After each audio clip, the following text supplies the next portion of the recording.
everyone. So, mic'd up again, which is cool. Still haven't got the camera, endeavouring to get the camera. I just need to work out which is the best one to get.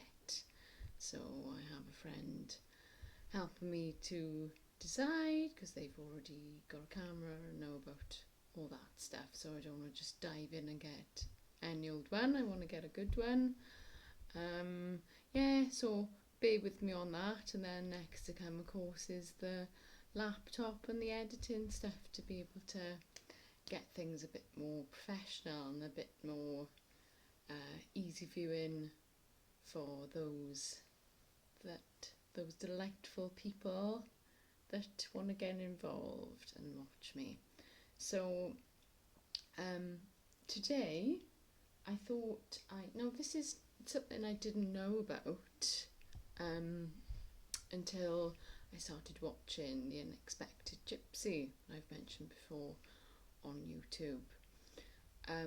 So once you've done a painting, whether it be acrylics mainly is what I use on canvases. I haven't got any. I have some small oil paints, tubes of oil paint, so I could certainly give that a go on a smaller piece, that I've done before when I was much younger. Did quite a good little painting of a seaside when I was really young with those paints. Maybe I should show you sometime. But yeah, I've always drawn and painted, mostly drawn, made things as a child, so it became quite apparent that I should be an artist, and for some reason that all got away from me. Not sure why. So yeah, really getting to grips with the ropes of how to do things professionally now, obviously, because I want this to be my main career, really, apart from the writing course I've mentioned. And that's certainly popped up another idea for a book, which I didn't write down. Always write things down. An idea for a children's book came back to me yesterday or the day before. And it was full moon yesterday. I don't know if you picked up on that. Always affects me, the full moon. I'm quite aware of that, although I didn't know it was a full moon, and I was questioning, why am I feeling, I wouldn't necessarily feel irritable, I was feeling a bit irritable. I was thinking, why am I feeling like this? Whether I think maybe it was to do with the full moon. I think sometimes a lot of people aren't aware of the full moon, how it's affecting them and their behaviour or how they feel. It certainly does, makes sense. And that magnetic pull, obviously it drives the waves of the ocean, and also affects the fluids inside us all, because we are, 80% water, 90% water, whatever it may be. So even if you're using acrylics, I thought, it's a plastic based paint, surely there's no need to, obviously I did this like about 10 years ago, this one, and then I've got my other two here that I've done. Now what I've done, first of all, and they're not actually dry properly yet, I thought, well, let's make things nice and presentable. I thought, why not edge them as well? So I've edged, I don't know if you can see here, I've edged both this one. If I just pick it up, should be able to. And always make sure you've got some wet cotton wool to hand if you're doing black edging around your portraits, because it will creep onto the actual body of the work, which is not great. I did like a more of an antique-y gold on my self-portrait that I'd done, and then I've just done, like I said, black on these two. So what you want to do then is get some PVA glue, and you just water it down a little, apparently. So water down your PVA glue a bit. So I'm just mixing that about. I might have done a little bit too much water there. Don't think you want it to be too watery. yeah, there's a make called Mod Podge. I don't know if you've heard of it, but like that's literally just watered down PVA glue at a premium, just so you know. So yeah, don't get me wrong, we all need to make money somehow, but yeah, I don't believe in ripping people off. Yeah, so I thought I'd just tell you that rather than buy that just because it's like a pretty like label and a name, you know. Don't get me wrong, when it comes to some brands then it's definitely worth the money in getting them, isn't it? But yeah, not necessarily. Yeah, so I've never used this brush before, and I have to say it's not great. I'm sort of mixing this glue around and there are bristles coming off, so that's slightly worrying. So I don't really want to paint this with this particular brush then, ideally, because I don't want it to leave bristle marks then, really. So not something I'd want to use, but I'm just grabbing it because it's to hand. This is one of my beautiful goat tail brushes for the ink actually, so not ideal to be using that. I'm just going to take a little bit of that, and you just, I mean, I don't really need to show you, but I'll do a little bit. You just need to do a little, you know, just a light coating over the whole thing then, to make sure, like I say, it's sealed and, you know, it's less likely,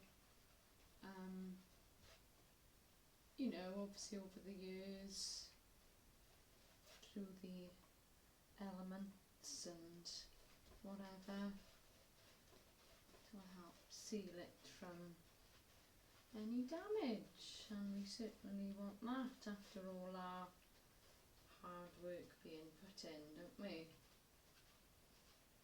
So yeah, you just do a light covering, which is quite nice, over the whole thing, like this.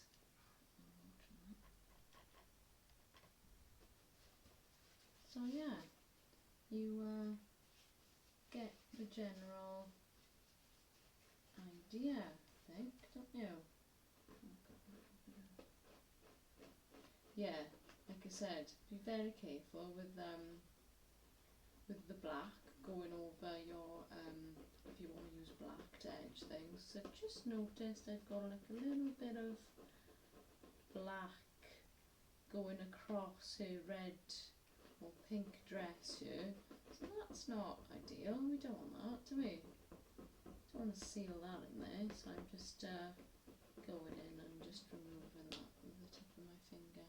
Yeah, I'm not going to be absolutely precious with this picture, because I mean, someone can buy it if they want to, but it isn't, you know, it isn't an original. I couldn't say, although I'm always going to put my name in the corner of my paintings or whatever, and maybe of course this was just a study, as they call it, of another artist's work, of course, Vladimir Trechkov.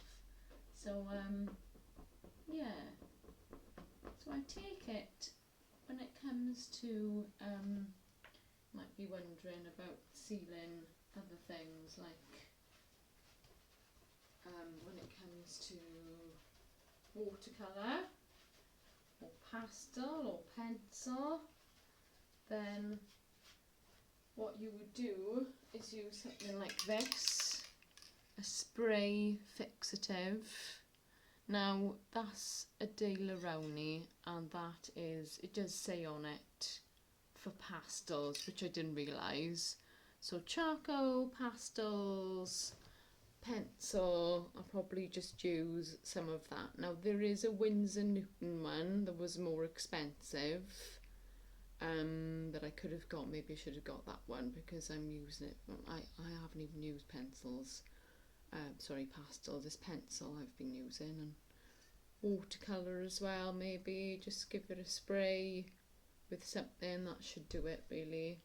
I don't know what it's made up of, but it's probably all the same sort of thing. Some sort of glue, isn't it? So that's that. Yeah. So obviously I'd done the mermaid last time going off, which went really well. Really pleased with that in watercolour. I finished, and then I did a little bit of a tutorial then. Not tutorial, but just showed you what I was doing then with going over with some coloured pencil on top, which was nice for me, hopefully nice for you. And yeah, I'd like to do a series of those, but as per usual, I'll be in full moon as well, I'm guessing. It sprung to mind before and I haven't sort of worked on it. It did spring to mind when I was doing after I'd done the mermaid, thinking about, what am I going to do next with this, how am I going to paint her? So I'll do her, swimming along again. I think with the child, maybe an animal swimming alongside her as well, with her little child, little boy or girl or whatever it is.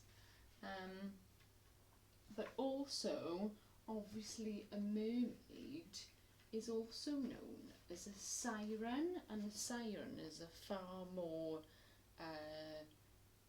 I would say, dark sort of, it makes me think of the more dark version of the mermaid, where, they would lure sailors, wouldn't they, that would, to the depths then, and to their death, sort of thing. That's the sort of how the legend goes. So it's some sort of beautiful sort of female type creature that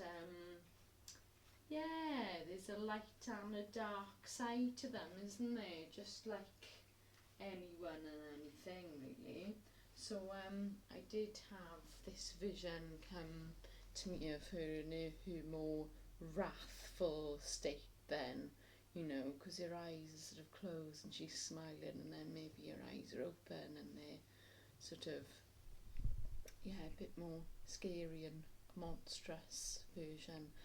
But obviously we've all heard of the Medusa, and I've always fancied doing some, maybe the Greek gods.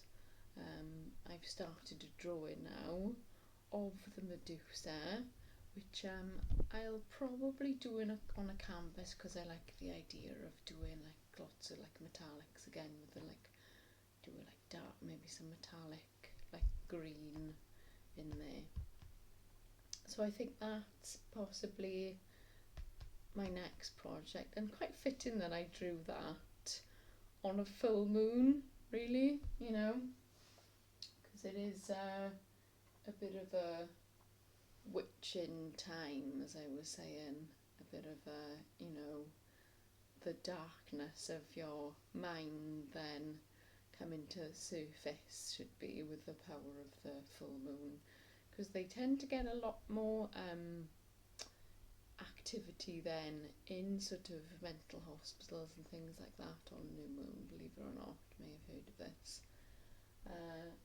So yeah, it's quite interesting, isn't it? Just goes to show really, there's a lot more going on than meets the eye, isn't there? I think everyone is aware of that, or certainly started to become aware of these things, these more metaphysical aspects then of our nature and our psyche. even got a little bit of goat hair on there now, which I'll have to get off somehow. So another thing is, I haven't need to go back over that there with my signature. I've done my signature, just like my name, you know, on my portraits, but I'm not too happy with the way I've written it, so I don't know, I'm going to rework that as well. I've got two middle names, so I'm not including those, I'm just doing the first and the surname, and then we do like a little C then, this copyrighted then, you know, so that nobody can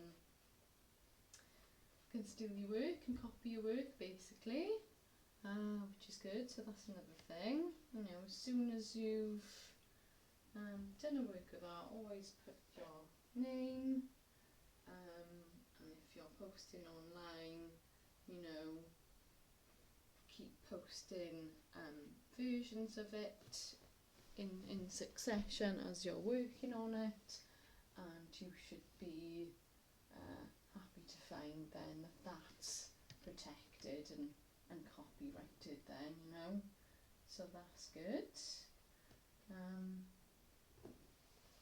Yeah, so another thing was I thought I'd look for a bit of inspiration as well, so I was looking through a couple of books I have.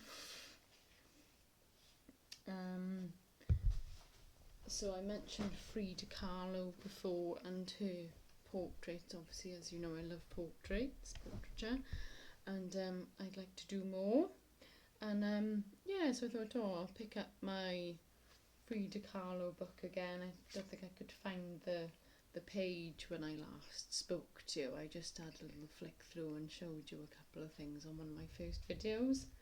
So Frida Kahlo, lots of nice quotes from Frida.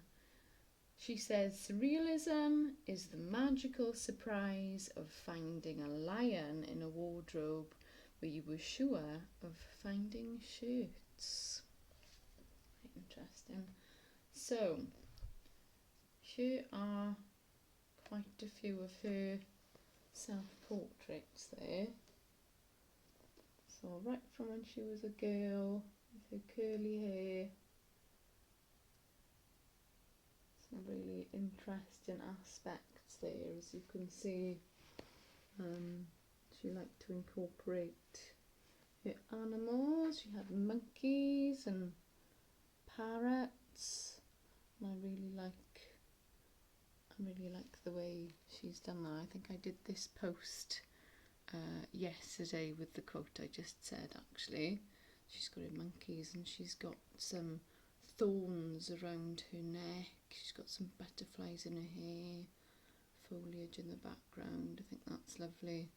So I'm not sure exactly what that symbolises there for her, but I know that she went through a lot of struggles from having a terrible accident as a child on a bus, whereby a pole from the bus, a metal pole, actually went through her body, and she was unable to have children as a result of that.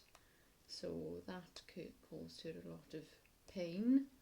So not only like physical pain, she was going through a lot of emotional pain as well, of course. Some nice ones there. I think she was very political as well, and she was very strong believer in the Mexican culture, the ancient Mexican culture, because she would dress so beautifully in this Mexican dress. I'd like to say what she was into politically. I don't really understand much about it. I think it was communism, maybe. I think that's what it was. But yeah, she'd had polio as well as a child, to just, you know, add insult to injury. So she already had a bit of a gammy leg. And then, of course, right, so you've got this, yes, very powerful one. that's the first picture I ever saw of her paintings. That I mentioned before, a friend did a presentation in art college with that one. Yeah, she was really, really iconic lady. She's very famous, I think, even more so now than she ever was, with the rise of the interest, I suppose, in ancient celebrations like the Day of the Dead festival, which is just, very much linked to Halloween, isn't it, and things, but it's a bit more to it than that. Obviously, for the Mexican people, it's about celebrating their ancestors that have passed, and it's a beautiful festival where they visit their loved ones at their graves and decorate with colourful flowers and sugar skulls. Something I'm really interested in doing as well. Doing maybe something with the sugar skulls and things with the Day of the Dead. And another great artist, of course, being Leonardo da Vinci. So I thought I'd have a little look through. Now, I used to look through this book as a child. I've got one on Vincent van Gogh as well. Now, he did a lot of studies as well, so lots of drawings and studies of things, even war machines. He was quite the genius. But I came across this and it reminded me of when I was in art college. One of the things we had to do was there was a full-blown skeleton, obviously not a real one, and we had to do a study with like white pencil, black card or whatever it was, do a big...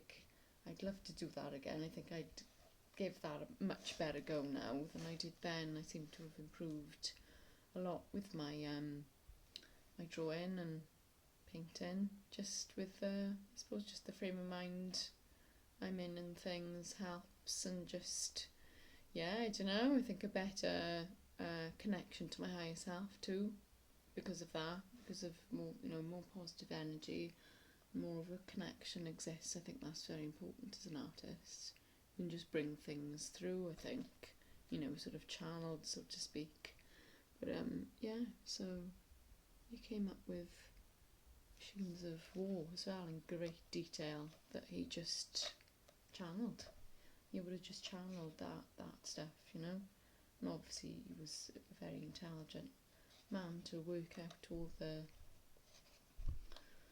maths that's involved in, to physics, is it? To do that sort of thing. So, I just thought I'd show you a bit of that. It's always nice to, gain inspiration by looking at different artists, isn't it? So, Frida Kahlo style portrait yet to come. I think, like I said, I'm going to work on...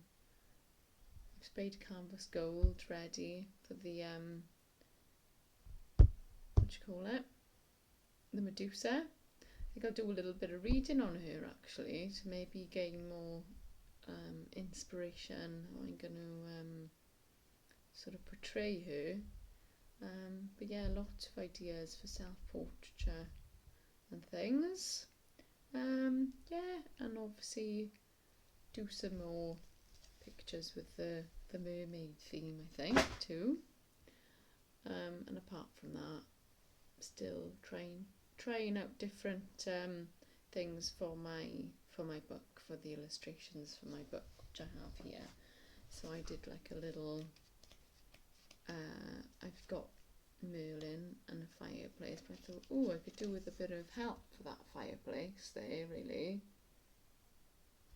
So I copied it from that book I showed you before, Masquerade. There's a little man sitting at a fireplace. I thought, I'll have a little go there. So that's what I've been working on. Hope you enjoyed the episode. As I said, bear with me, things will improve with time, I promise. I hope this has been helpful, and I've kept you company for almost 25 minutes now. I usually do a 20-minute one. I think it was 25 minutes last time as well. So have a great day, evening, week. Do like, subscribe, comment. That would be welcomed fully, and see you soon, I hope. Thank you. Goodbye, everyone.